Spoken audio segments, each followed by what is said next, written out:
welcome to another brand new episode here on FS25 and Market Gardener. Yes, I forgot where I was then for a second. Right, we've got the sprayer, as you can see, out today, and it would be a bit of a dream if at some point in the future we could get ourselves a bigger sprayer. That would be very nice, but for now we've got this one, and on the back of the class it will do a good job. So we've got the spraying to do today, not on every single field that we've got, but on several, but not every single one, so it shouldn't be an all that long a job really. As I say, we've got this one to do, not the one in front. I don't think, I'm pretty certain that one was already 100% fertilized. Just lift the booms up a little bit because they're dragging in the crop. You don't want that. So the booms, when you're spraying in real life, you ideally are looking to get them about a metre above the crop. That will change slightly depending on draft and also as well sometimes what you're applying to the crop. So if you're looking to yeah, that one is fine. If you're looking to cover the sort of the tops, if you like, the actual crop, you know, the heads, then what you would do is you'd want to be about roughly a metre you know, above the crop, so that the sprayer can get it directly onto, and as well in sort of low drift or high drift situations, then it helps to reduce that drift a little bit. So I don't think this sprayer's got it on. It hasn't. But I often get asked, you know, when I'm sort of out with people, or sometimes I have been asked it a couple of times on FS, the little arms that come down from the positions on the booms, and what they are, and basically all they are is a crop measure. So they'll be a metre from the top of the boom or from the bottom of the boom to the crop. The little bars that come down will be exactly a metre long, and that's how you can sort of roughly gauge that you're a metre away. I mean, you don't necessarily need them anymore, mainly because, you know, GPS, you can set the booms now by GPS, and they'll, you know, be a consistent height all of the time. Whereas obviously when you're sort of setting it with your eye, you know, if your eyes are like mine and not very good, you can either be just a bit above or sometimes just a bit below, and not that that makes a huge difference, but as I say, depending on what you are actually spraying, it can make a bit of a difference. Certainly when the crops are a lot smaller than this, you would be, you know, when it's just a leaf. I mean, these are almost in ear now, but if it was just a leaf, you know, at the beginning, say, sort of end of autumn or autumn, you know, to early spring, when the crops are just starting to grow again, you might want to be hitting the leaf and the plant from both sides. And again, then your height is quite important, because if you're too high, you'll throw it over. If you're too low, you will hit the ground, you know, more the stem of the plant rather than the leaf of the plant, the top bit of the leaf that you're trying to hit. And that would usually be for stuff like aphids and green fly and stuff like that, as well as a foliage feed, and also which probably in early spring would be a little bit early for it, but if you've had quite a bit of rain, you could get what's called chocolate spot or rust or anything like that on the wheat. Wheat mainly, but I have seen it in barley as well. But yeah, so that would be the reason why, as I say, you would do it that way. But I only did bits of spraying when I was on the farm, so I was licensed. I did have my PA1, PA2, PA3, 4 sprayers license, so it wasn't that I couldn't do it. It was mainly, I think, on the first farm I did most of the spraying, but on the second farm they had two dedicated full-time spraymen on the farm, and then if we were really busy and we really had a lot to cover over a short period, then I or a couple of the other lads would help out. And I don't know why I'm folding that up. I'm only going here. Yeah, they we would help out. So I didn't do a great deal of spraying. I did in the beginning of my farming career, but towards the end, I don't know. I would say I managed to go a couple of years probably without doing any spraying at all. So a lot of what I learned, and I've been left the farm now, 13, 14 years, I don't know, I can't remember, but it's a long time. So as I say, a lot of what I learned and a lot of knowledge that I had for spraying has unfortunately dissipated. Yeah, it's not as ready to me as what it should be. But anyway, enough of half knowledge spraying lesson there.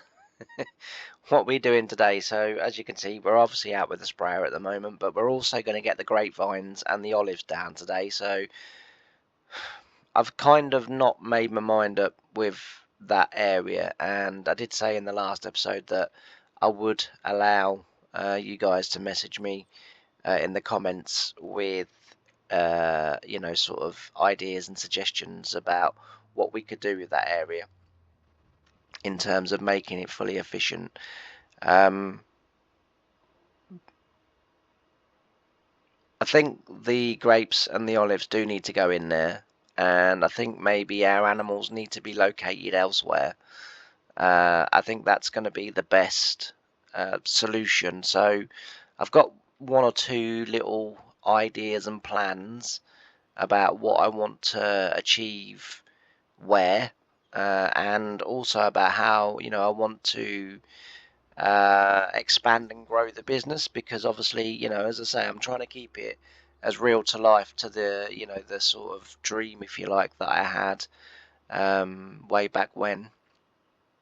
And obviously if I had the money and the land and the means to do so, extending the farm and what have you, would have been something that I would have been very keen to have done, so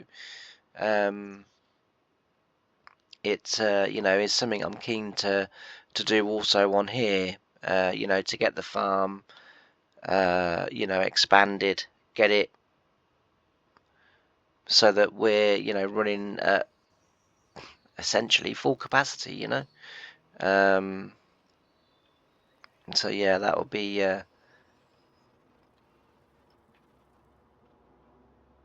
what we'll be looking to do, and I think we'll do that elsewhere with the animals. I'd like to put the cows and different things on actual fields rather than having them clog up the farm. I just think that,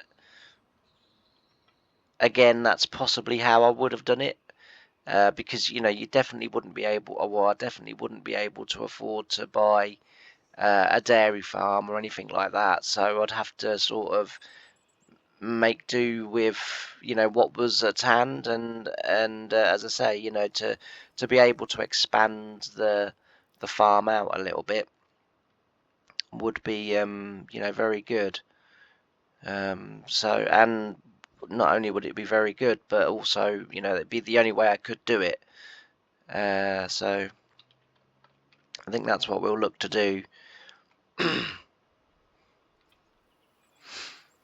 So if I sound a little bit kind of all over the place this morning, it's because the the cold and the sore throat have decided to come around for a kind of third time, really.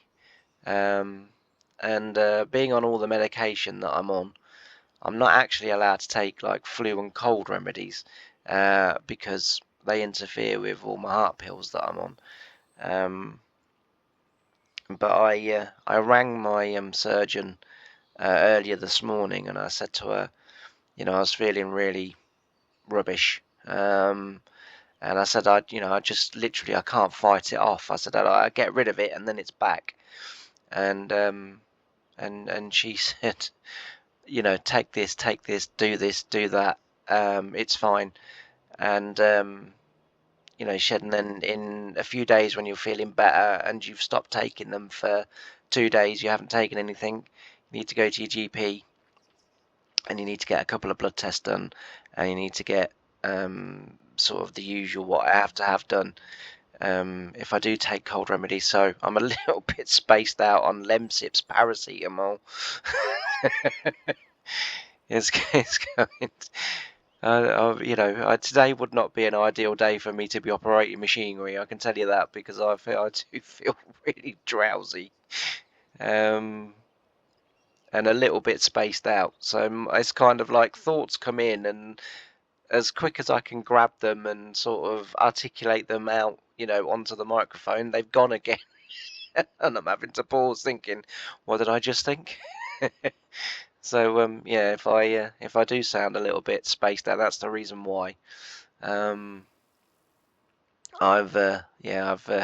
cons consumed some drugs this morning, but thankfully prescribed drugs. Well, they weren't even prescribed, to be fair. I had to go to the local Tesco's to get them. But yeah, so and another thing that they've told me to take as well, which I think one of my viewers actually suggested to me as well, which is pretty cool. That they would have this knowledge. But again, I have to seek permission to take it. Is fermented garlic in honey.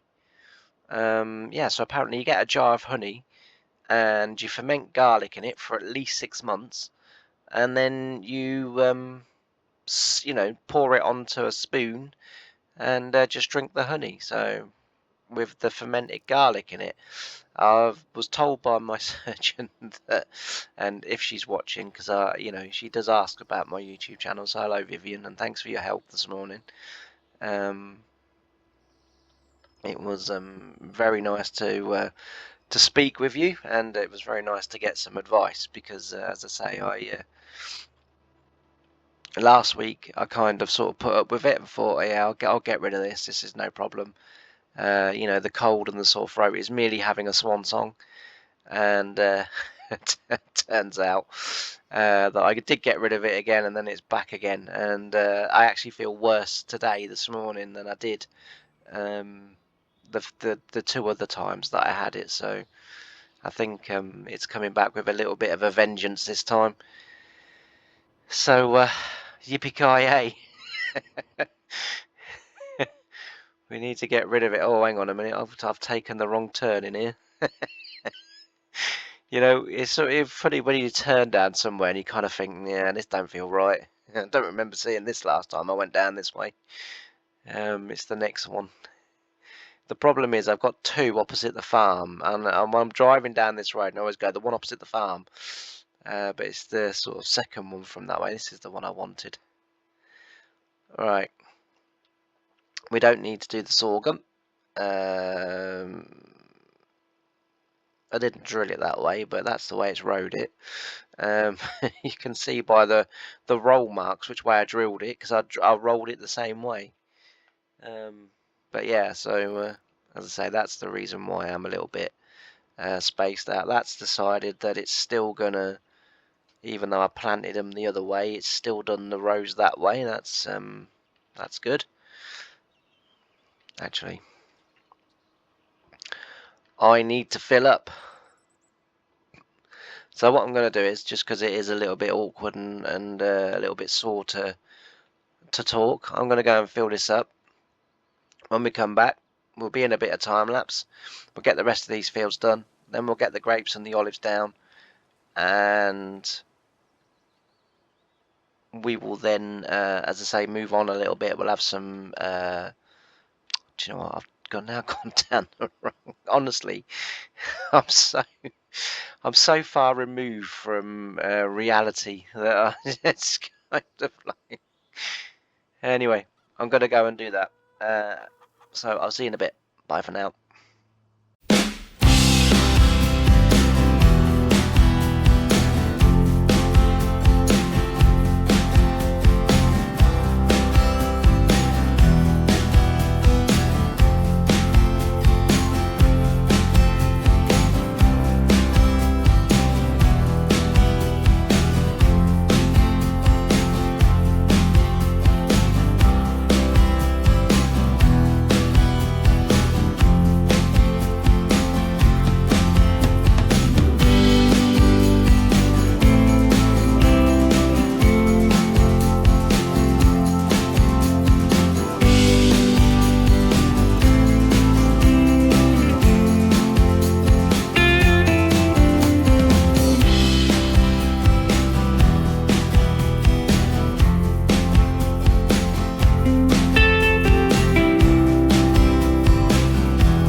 Alright, so that's got the spraying done.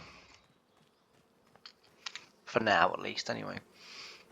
We will come into this area and we will get our grapevines. Now, I don't know whether, and we're not going to be able to do it today, but over the next coming years, whether we just make the rest of this area grapevines.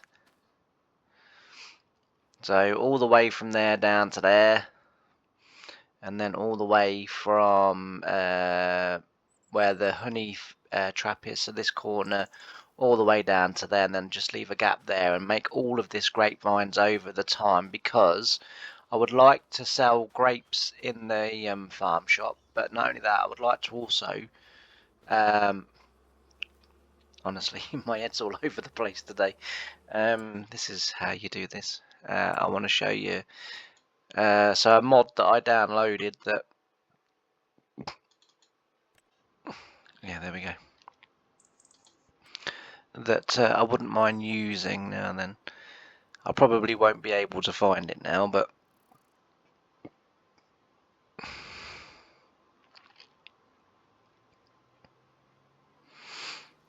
what's that? I don't remember downloading a marmalade mod. Oh, it looks like I might. Alright. Oh, I don't remember that. But anyway, this is what I'd like to put down. And I'm hoping it will go here.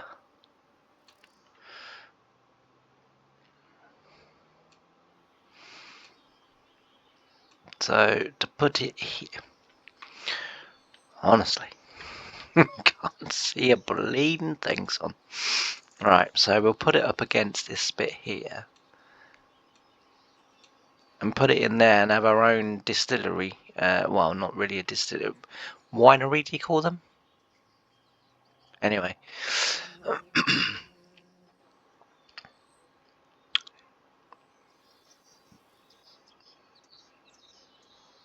I'm assuming that little picture at the bottom there is wine.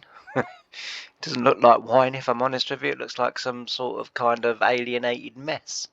But yeah, it's to have that down. Because this isn't going to be the area over here. Isn't going to be the area for the new farm shop. It's just not big enough. It's not practical to put it there. So we've got to find something else for this space here. Like I say, it just isn't practical to have it here because I've got. So I'm trying to think about it in real life terms. You know, in real life, you know, would you have it here? Well, yeah. There's no reason not to. But then I think I'd have to get rid of these. I'd have to then open all this out to make it easier to get. Because remember, if you've got the public coming in, we've got a sort of kind of a working-ish farm going on up there. We don't want the general public being sort of able and have easy access to, you know, the sort of working farm, if you like. So you just wouldn't have it. I remember the first farm that I worked on. We we were harvesting one year, and I might in a 1950s or another video, I might give the full story to this, but just very briefly. So we were harvesting right in the middle of harvesting. It had been sort of a wettish summer, and we were behind. We were a long way behind. Even for a small farm, we were a long way behind where we should have been. It was getting to the end of August, and you know we were just starting to go into wheat. And normally by the end of August, we've done the wheat. By the end of August bank holiday weekend, we would have finished wheat and we would be on to our autumn cultivations and stuff like that. So the fact that it was, I can't remember, I think it was the bank holiday weekend when this happened.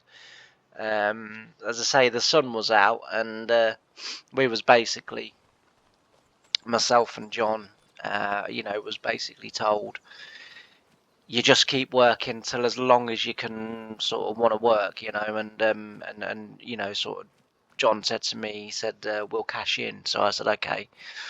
So he said, you know, he said, well, you know, we'll work till either it gets too damp. He said, but we'll work up till it gets too damp. So I said, okay. So he said that could be 3, 4 o'clock in the morning. Yeah, I'm game. So that's what we were doing. But over the weekend, I'm not sure it was the bank holiday weekend, they decided to, the farm owners, so that they lived, so the dad lived on the main farm and the son lived on like a secondary farm that they had that was just a couple of grain stores, a workshop, and then like it was a place where a lot of the old equipment got dumped. And as I say, the dad lived on the main farm, so he had the main farm. So if you say this here is the main farm, all of this is the main farm, then you would have walked across like this, and then over the lawn, and then eventually you would have the drive here and the garages, and then you'd have his house, and over just in here, over in this direction, not too far from the house, so about here somewhere, was where he had his garage for his car. But above the garage was a flat, and one of the house staff lived in the flat. And then my nan, who was also house staff for quite a long time. So the one who lived in the flat did, what would you say she did? So she did a lot of the like cooking and that type side of things, whereas my nan did a lot of the kind of sort of, there was, I think the pair of them shared the cleaning, but as I say, the other lady, I can't remember her name. She was an Irish lady. She was a lovely lady. She was Irish. I can't remember her name. She would do all the cooking, and as I say, my nan would do the cleaning, but my nan would also work sort of personally and privately for the the two house owners. I'm not going to say their name just in case they do watch my videos and they're not happy that I've said their names, but they'll know who they are. You have to be so careful, don't you? Like, you know, with mentioning people and you know, getting in trouble and what have you. You know, a fairly early fledgling sort of YouTube channel. I don't want to be upsetting no one that can get my account cancelled or whatever. So we'll just sort of say house owners. They know who they are. I know, you know. But one day probably I will sort of talk more in depth about them and what have you, and you know, both farms. But yeah, so they had. So every year they used to do at the bank holiday weekend. They used to do a big, massive barbecue for like the whole family. The work, you know, as workers never got invited ever.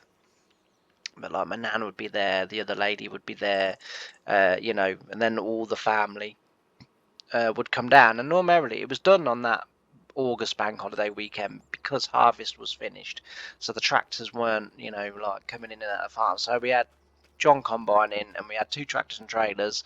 And what we used to do was, if we were really, really, really behind, we would have 2 people driving tractors and trailers.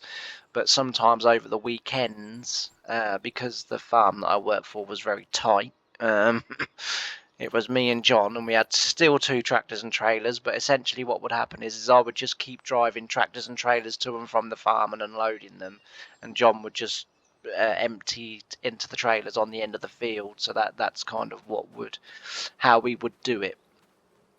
And this particular, as I say, this particular weekend, bank holiday weekend, I can't remember if it was on the Saturday evening. I think it was the Saturday evening. They used to have like a disco, and you know, like someone come in and like, but it was on the law. It was on the in the house ground sort of thing on the, you know, because it was a big place. And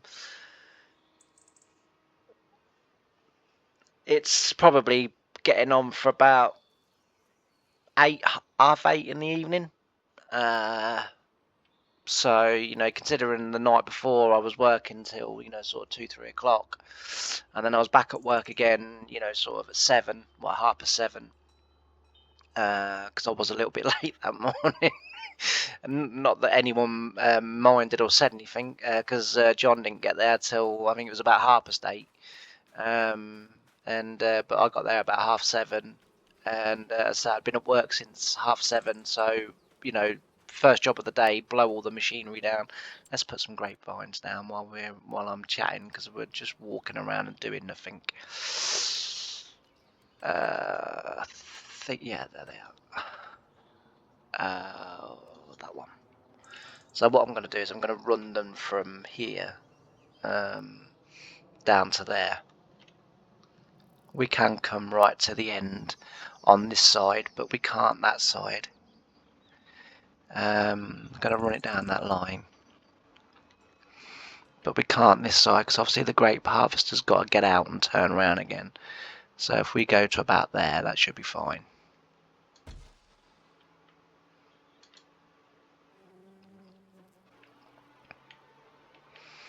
Yeah, so I say I've been like working, so get the tractors blown out, get them, you know, get the trailers greased if that's what they needed, which, you know, obviously they didn't need to be done every time that every morning that we use them, but I think I used to do it about every 4 to 5 days, just grease the rams and stuff, just, you know, basically make sure there wasn't going to be no you know, sort of breakdowns and stuff like that, you know, or any sort of damage to the rams. You know, as I used to say, it takes me a couple of minutes to grease them, or it takes me several hours to repair them, so you may as well just grease them. In all fairness, you know, you may as well just literally grease them. And I used to say that about all of the kit, because we used to have a couple of people that would come, and especially on the second farm, that just wouldn't grease anything. Well, of course, you know, the rules were not so much on the second farm because they had their own engineers and that, but on the first farm, the rule was if you broke it, you fixed it. And I didn't want to be spending hours upon hours in a workshop trying to figure out how to fix something, because I'm not very good at maintenance and stuff like that. Yeah,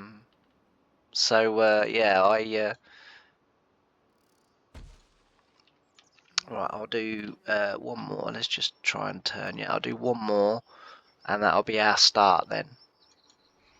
I am going to also carry on with the kind of where the new farm shop's going to go, because we are going to need a new farm shop as well. So I'm going to explain a little bit more about that as well. But yeah, so this, as I say, this Saturday night, working away, tired. You know, boy was I tired. And as I say, it was about, I think it was about 8:30, and the kids that were with their parents at the sort of family summer get-together barbecue had somehow managed to, so that it was kind of, so basically a bit like what you get at Fates, you know, the poles what you put in the ground with the little hooks on, and you just basically put white string around them. And the kids were told you don't go beyond the white string, because the sort of the area they'd got to sort of play, run, and everything else in was quite a big area, and they had all the battery, you know, tractors out and quads and all of that, you know. 'Cause, I mean, yeah, it's a different world to what I'm used to. But I mean, I would have loved to have gone there as a kid, you know, because you literally just had a toy shop that had been completely bought and was out on the lawn, you know, for the kids to do whatever. Anyway. And of course, they had then the white, and the kids were, you know, told, you know, you must not, under any circumstances, go beyond these white lines, because you were then, so say if the sort of make do fence was here at the end of the, you know, sort of with the garden being that way, the white fence would be along here, and then over there would be the farm. So sort of kind of like this situation. So from the road you would come in, and then you'd come down here, there'd be lean-tos all the way down here. You'd come in, and then here would be two massive great big grain stores, and then on the side of that would be the old grain mill that they had. It was never used since I've been alive. It's now a seed dresser, and apparently they do use it now, but they never used it when I was there. Used to have a firm come in, but you'd have two great big grain stores there. So you'd come in between the two lean-tos, between the grain store there and the lean-to there. You would come in and then back up, and then to the elevators, and then just tip on the elevators, and then you go out this way. So when we had like two, you know, sometimes two, three, you know, and okay, one year we had 4 tractors and trailers. You would come in and out on a circuit, so you would never meet, and that, you know, was pretty much the idea. So you'd have a gateway that would come in there, but then a lot further down, you know, as you go round the back of the sheds, there'd be another gateway back out onto the road there. So you would come in on this side and go out on that side. And as I say, the idea was that you'd never meet. And I came in one night, and we were going through some fairly high yielding crop at the time, and I came in a little bit quick because I wanted to get sort of tipped and back again, because I knew that otherwise the combine would be sat waiting. And as I came around the corner, 2 little kids was running straight at me, and when you've got like sort of, you know, 11-ish tons of wheat crammed onto a 9-ton trailer, it wasn't easy to stop. Like I say, I might give the full story to that in another video, but I will just end the story there by saying both kids did live and were fine and uninjured, but not everything survived. I had a couple of choices to make, and I made the choices, and I stand by those choices, even though I got bollock for them. But I stand by the choices that I made at the end of the day. You know, I was not having the deaths of 2 kids on my hands, because technically it wouldn't have been my fault, because they should have been supervised. But on the other hand, it would have been my fault because I'm driving a machine, and therefore I need to be aware. And trust me, they would have pinned the bloody blame and everything onto me quicker than you could have said my name. because that's the type of people they were. You know, they would take no part in responsibility for themselves. You know, it would have been solely down to me and my fault. And so, as I say, I made a few choices that night, and both kids lived. But lean-tos and everything else didn't necessarily. But yeah, so anyway, this is my plan for the new farm shop, because like I say, you know, I would need a car park down there, and you definitely ain't getting a car park down there, not unless I take 2 greenhouses up. Yeah, I could move them, but I don't want to. So just down the road here is a much more suitable place that I am going to be able to, pardon me, I do apologise, as I say, if I am all, I feel absolutely shocking today. I really, really do. But, you know, persevering. We've got a field of potatoes here. Oh, it's Walter. We don't like Walter. But yeah, this is the area where I was thinking about maybe putting the farm shop and having this field here as the olive grove, which, you know, we can do. There's quite a bit of space up here. I sort of accidentally discovered this the other day because I again took the wrong turning. which is how I discover most places in life, to be fair. I'm usually going somewhere else and I take a wrong turn and it's like, oh, I didn't know this was here. But we've got up here, which is where the house is, which is pretty cool. So we've got up here, and as I say, we can, you know, sort of arrange this how we want. If we, you know, if that's what we sort of feel inclined to do, we can run up this ladder onto the roof, just because I can show you better, right? So that's where we came up. So that's where the potato field is over there, and then you've got the sort of shed there. Well, I was thinking the farm shop could go there, because then we could put the car park at the front or even at the back, but it doesn't matter. But because that's just olive groves, it doesn't matter if people and the public and kids and everything are there, because no farm machinery will come here apart from when we do the olives. That's what I was sort of thinking. And we've got this space down here as well where, you know, we could have the car park, or we could have like the farm shop up here, or even there, or whatever. And we could also maybe try and make this sort of kind of a functional area, so we could have like you know, swings and slides and different things, you know, and make it a bit of a play area, or, you know, sort of anything like that. You know, it just sort of, it offers a really nice, there you can see it better now. Look, so there is the potato field, as I say, and we could have it there. And I just think that offers a really nice, you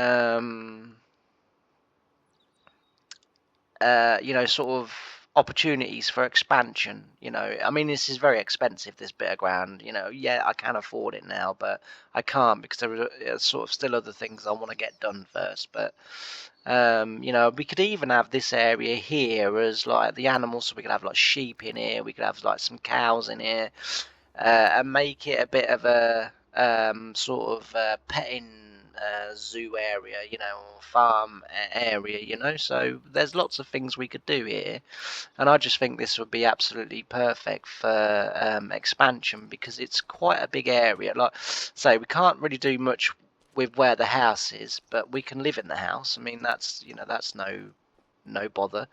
You know, we can live in this house. And yeah, so, and then we can knock down the other house where we live now. I'm going to tab back just because I don't want to walk all the way back. But so we could, you know, knock this house down, and then we can expand here the chickens. Or we could then put our pigs down here if we wanted to. You know, because we would have so much more area then to kind of do that. And as I say, get rid of the house here. So there's big, you know, sort of plans, and there's big expansions that we could have that I think we need to look at. I mean, the other sort of possibility as well is I'll tab over to that, because again, it's a long way away. which is here. So if we visit, well, as I've said before, we could buy all this, you know, so the house here, you know, the barns, and you know, you've got the sort of play equipment there. You know, you've got this area here. Yeah, it's got the dead sunflowers in, but I might be able to do something with that. I think it's made as a maze, isn't it? But by the looks of it, as long as I plan on this area here, sunflowers, not maze, sorry. It's made into a maze of some. It's made into a sunflower maze. There we go. That's what I was actually trying to get out. But yeah, if I just plant those areas there each year, we could have sunflowers in here. I mean, you know, again, it's another sort of kind of expansion that we could, you know, that we could do and that we could facilitate. And as well, it does come with a car park, which is quite handy. Not a very big car park, granted, but you know, again, we can, you know, expand. You know, we can maybe put the car park as well down here. You know, again, there are options available to us. I like the idea of this farm shop just because there are people in it, and it gives it a bit of a kind of community sort of used feel. Whereas if we put a farm shop down, it's just going to be an empty shop that you'll see stuff fill up in, you know, in the baskets. So yeah, let me know your thoughts, really. You know, am I making sense? Am I, you know, sort of not? Or do you just want me to expand here? Which is going to be difficult because I'm not that great with the in-game editor, and this is quite hilly. And as we saw with the pigs, I do tend to make a bit of a mess of everything. But yeah, so we've got our grapevines down. Now, we haven't got to worry too much about grapevine harvester.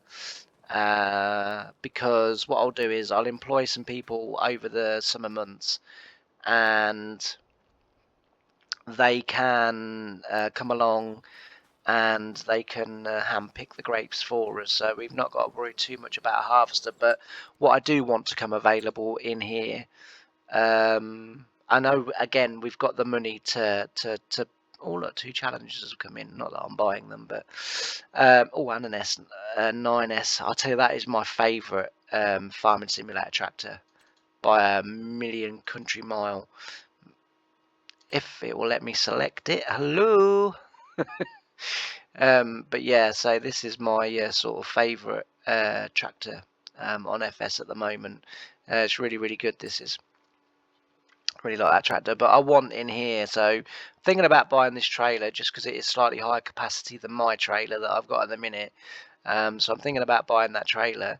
But as I say, I want the great sort of equipment to come in, so like the mulcher, the tractor, a tractor, you know, for the grapevines, and you know, the subsoiler and stuff like that.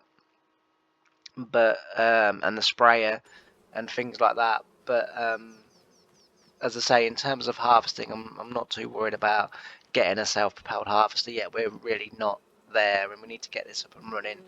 As I say, with the money that we've got, I mean, to be fair, with how much that's cost me, I could actually finish all of that area, really.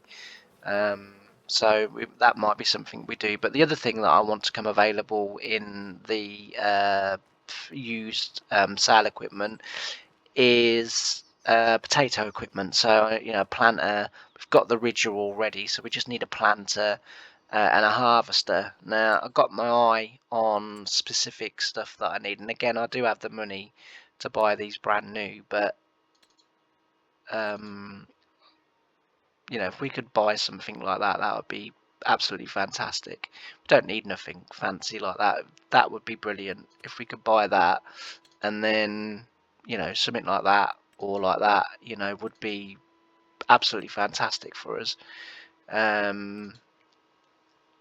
I don't know whether that still needs the topper or whether it's still able to do it without topping. I don't know, but yeah, I mean, don't get me wrong. you know, wouldn't it have been fantastic in real life if I could have started up a market garden and ended up owning one of these two vehicles? I mean, it would be absolutely elite, wouldn't it? But that's probably not going to happen. Like I say, it's a pity that realistically I wouldn't have these either, because it would be really nice to do spinach and green beans and peas and that, so that we could use our canning factory sort of more to its full potential.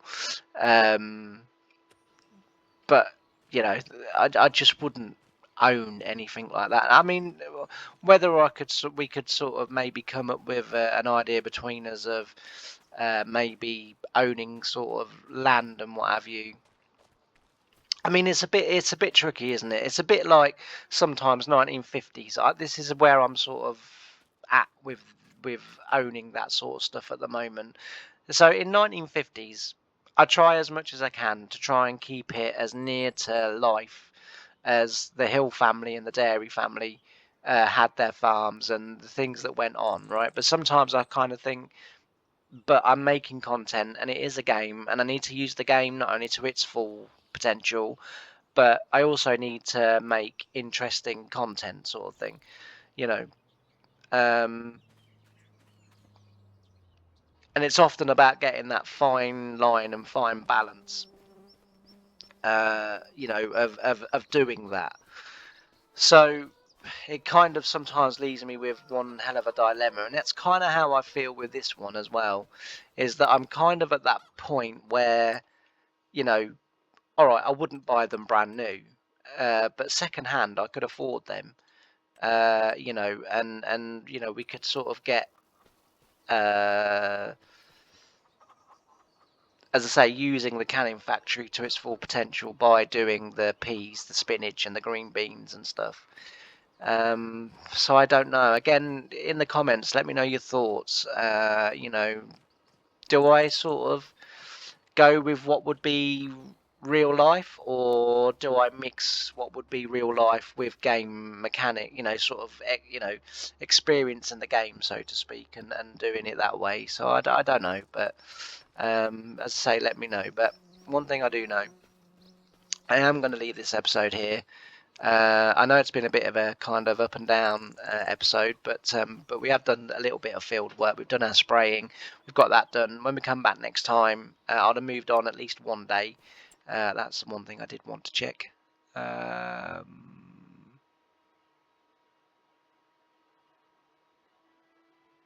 Oh, where's the weather symbol gone? Is it there? Oh, yeah. No, so we haven't got no tornadoes planned. So, yeah, again, haven't seen a tornado now in this save for a good couple of years now. But yeah, I just realised we're in our 9th year, so we're doing quite well. You know, 10 years down the line, we're expanding nicely. But anyway, so I am going to leave the episode here because it's been, as I say, it's I just my head is kind of just mushed at the moment. But yeah, so thanks ever so much for watching. I've really enjoyed having your company. If you haven't done already, please don't forget to hit that subscribe and like button. Well, smash the like button, hit the subscribe button, and it's free to do, and you'll get notified every time I drop a video, which is fantastic, which is every day at 3 o'clock, apart from last Saturday when, for whatever reason, I selected 5 o'clock. And yeah, I don't know why I did that, but every day at 3, as well as look out as well, because sometimes there'll be shorts as well, whether it be Euro Truck. So I'm doing like a short series on Euro Truck, so like 3-minute shorts of each day, you know, each short trip. And sometimes if it's a long trip, they're being split up into you know, sort of separate, so part 1, 2, you know, 3 episodes. So yeah, look out for those as well. And yeah, all's left for me to say is thanks ever so much for watching. I can't wait to see you again next time. Bye for now.